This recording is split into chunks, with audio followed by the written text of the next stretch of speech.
I have here before me a copy of the periodic table, and I'd like to show you how, as a chemistry student, you can best use it. According to the American Chemical Association, the periodic table organizes all discovered chemical elements in rows, called periods, and columns, called groups, according to increasing atomic number. Scientists use the periodic table to quickly refer to information about an element, like atomic mass and chemical symbol. Let's start by looking at the individual box of an element and deciphering all the information present. For this example, let's use carbon. Starting at the top, with the number 6, we have the atomic number. This represents the number of protons in the element, which is also equal to its number of electrons when the atom is neutral. The elements of the periodic table are in order of increasing number of protons. Directly below the atomic number is the chemical symbol for the element, in this case C. The bottommost number is the atomic mass of the element. It is measured in atomic mass units and is the weighted average of all naturally occurring isotopes of the element. This value in grams is also equal to the weight of 1 mole of the substance. Moving from individual elements, let's now look at how the periodic table is structured. There are 3 broad categories within the periodic table that you should be familiar with: metals, nonmetals, and metalloids. Within these, there fall smaller subcategories, the largest of which is the transition metals. What you will need to be comfortable with is identifying which one of these groups an element will fall into. This will help you later on when forming compounds and ions. There are 18 groups or columns in the periodic table. All elements within a group have similar chemical properties. The groups of a periodic table will also tell us of the valence electrons that an element has. For example, group 1 has 1 valence electron. Group 2 has 2 valence electrons.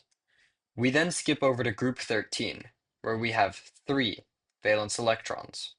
Group 14 has 4 valence electrons, and so forth until group 18, where we have a full octet of 8 valence electrons.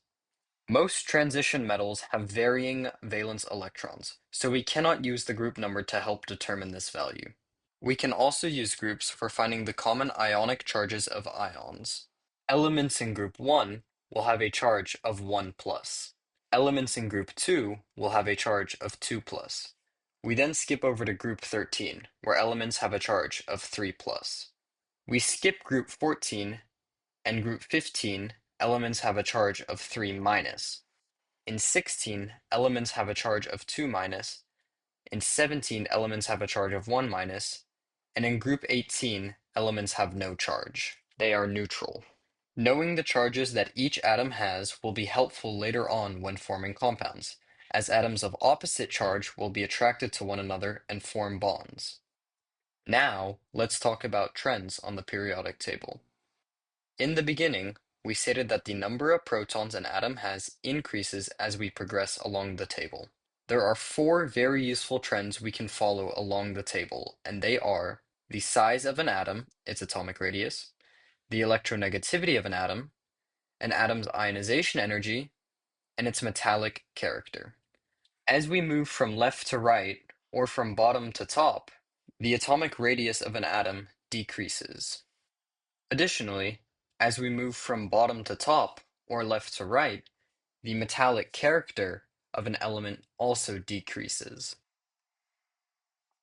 I have here a periodic table with the electronegativity of each element to show the next 2 trends. As we move from left to right, or bottom to top, the electronegativity of an atom increases. This can be seen through the element francium, the least electronegative element, and the element fluorine, the most electronegative element. Pay careful attention that hydrogen is more electronegative than lithium, beryllium, and even boron. This is why, on some periodic tables, hydrogen is placed on the right side. As we move from left to right, or bottom to top, the ionization energy of an atom increases. I'd like to finish by making it clear that it will never be expected of you to have the exact values of each element on the periodic table memorized. What will be most useful is if you are familiar with the chemical symbol for each element and the general ways in which the periodic table can be utilized.